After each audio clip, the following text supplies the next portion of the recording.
Brought to you by TechnoSpark 20 series smartphones.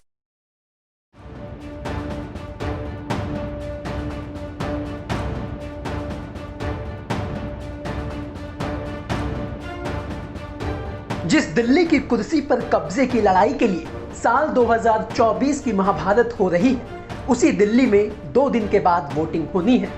ऐसे में India गठबंधन और बीजेपी दोनों के ही बड़े नेताओं ने राजधानी दिल्ली में डेरा डाल लिया है। हर सीट के समीकरण को देखते हुए उसे जीतने के लिए जीतोड़ मेहनत की जा रही है। इसी कड़ी में मंगलवार को दक्षिणी दिल्ली की सीट, जहां से इंडिया गठबंधन के उम्मीदवार सहीराम पहलवान चुनाव लड़ रहे हैं, वहां राघव चड्ढा और सचिन पायलट एक साथ चुनाव प्रचार करते हुए नजर आए। दोनों ने सहीराम पहलवान के लिए वोट मांगा और बीजेपी पर निशाना साधा। अब आप सोच रहे होंगे कि इसमें नया क्या है।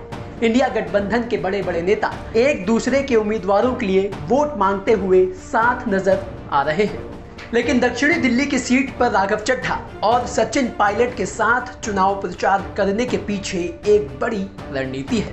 वो क्या है, ये हम आपको समझाते हैं। सबसे पहले तो आपको बता दें कि दक्षिणी दिल्ली की सीट पर कुल 22 लाख वोटर हैं। इस सीट पर कुल 54 गांव हैं, जिसमें से 22 गांव गुर्जर बहुल हैं, जिसमें तुगलकाबाद, बदरपुर, छतरपुर, भाटी कला और मदनपुर जैसे गांव शामिल हैं, जहां पर गुर्जरों की आबादी करीब 4.5 लाख के करीब है। इसके अलावा शहरी हिस्सों में भी गुर्जरों की अच्छी खासी जनसंख्या है। अब आप इन आंकड़ों से ही समझ गए होंगे कि इस सीट पर गुर्जरों के वोट कितने मायने रखते हैं, जीत हार के समीकरण बनाते हैं और बिगाड़ते हैं।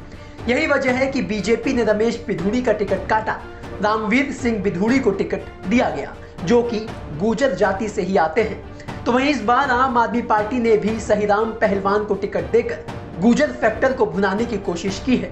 अब गुर्जर फैक्टर को ही देखते हुए सचिन पायलट से इस सीट पर प्रचार कराया गया, जो गुर्जरों के बहुत बड़े नेता हैं। अब उनके प्रचार करने से कितना असर पड़ेगा, क्या गुर्जर वोटर को सचिन पायलट आम आदमी पार्टी के पाले में कर पाएंगे, उसे समझने की कोशिश करेंगे। लेकिन उससे पहले आपको बताते हैं कि इस सीट पर गुर्जर फैक्टर कितना अहम रोल प्ले करता है। जी हाँ, बता दें कि साल 2019 के चुनाव में बीजेपी ने रमेश बिधूड़ी को चुनाव लड़ाया, जो गुर्जर जाति से आते हैं। तो वहीं आम आदमी पार्टी ने पंजाबी समुदाय से आने वाले राघव चड्ढा को मैदान में उतारा था। नतीजा ये हुआ कि रमेश बिधूड़ी को मिले 6,87,000 वोट, तो वहीं राघव चड्ढा को मिले सिर्फ 3,19,000 वोट। यानी कि साल 2019 में रमेश बिधूड़ी ने राघव चड्ढा को 3,67,000 वोटों के बड़े अंतर से हरा दिया। तो वहीं साल 2014 के लोकसभा चुनाव में बीजेपी ने रमेश बिधूड़ी को ही चुनाव लड़वाया था। तो वहीं आम आदमी पार्टी ने जाट समुदाय से आने वाले कर्नल देवेंद्र सहरावत को टिकट दिया। नतीजा ये हुआ कि रमेश बिधूड़ी को मिले 4,97,000 वोट, तो वहीं कर्नल देवेंद्र सिंह को मिले 3,90,000 वोट। यानी कि साल 2014 में भी रमेश बिधूड़ी 1 लाख से ज्यादा वोटों से जीते।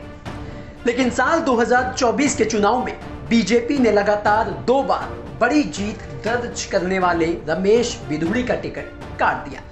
अब रमेश बिधूड़ी का टिकट कटने से बीजेपी के खिलाफ गुर्जरों की नाराजगी बताई जा रही है, जिसे भुनाने के लिए छतरपुर में सचिन पायलट की सभा कराई गई, जहां गुर्जर बहुल आबादी है। प्लान यह है कि रमेश बिधूड़ी का टिकट कटने से नाराज गुर्जर वोट को सचिन पायलट इंडिया गठबंधन में लाएं। सचिन पायलट बीते कुछ सालों में गुर्जरों के सबसे बड़े नेता के रूप में उभरे हैं। ना सिर्फ गुर्जर, बल्कि 36 बिरादरी में सचिन पायलट काफी फेमस है।